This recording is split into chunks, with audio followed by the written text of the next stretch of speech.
नमस्कार। आज हम बात करेंगे योग के बारे में, कर्म योग के बारे में। एक वाक्य है, अहिंसा परमो धर्म।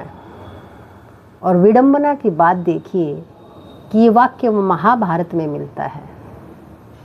और ऐसा माना जाता है कि जिसने महाभारत को नहीं जाना उसने भारत को भी नहीं जाना। जहाँ भाई ने भाई की छाती को चीरकर उसके खून से अपनी पत्नी के बाल रंगे और जहाँ भरी सभा में एक स्त्री को नग्न करने की कोशिश की गई, ऐसे जघन्य युद्ध के निष्कर्ष हैं अहिंसा परमो धर्म।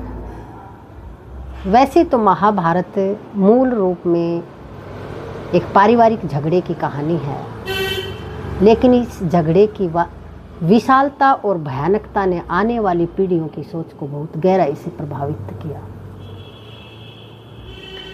गीता योग के क्षेत्र में क्रांति है और जंगलों और गुफाओं से निकलकर योग अब जीवन की कठोरतम वास्तविकता के बीच आकर खड़ा हो गया। और गीताकार योग के पीछे दीवाना है और हर अध्याय के नाम के पीछे योग शब्द जोड़ा है।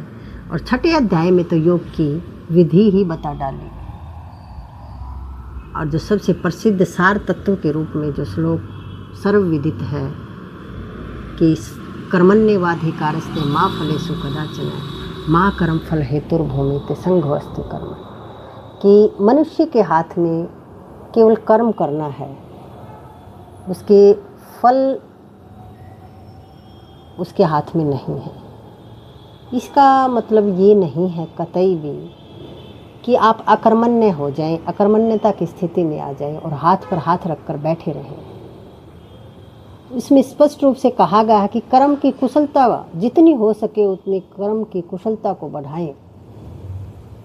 और ये कर्म योग है। और कर्म योग के दो लक्षण हैं।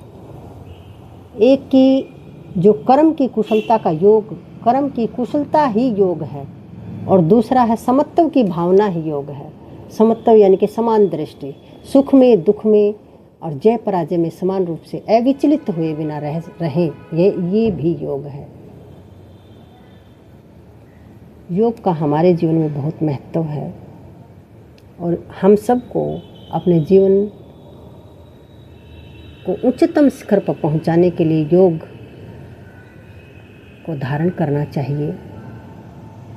आप लोगों ने मुझे सुना, इसके लिए आपका बहुत बहुत धन्यवाद। यदि आपको अच्छा लगे तो चैनल को लाइक करें, शेयर करें और इसी तरह की वीडियो प्राप्त करने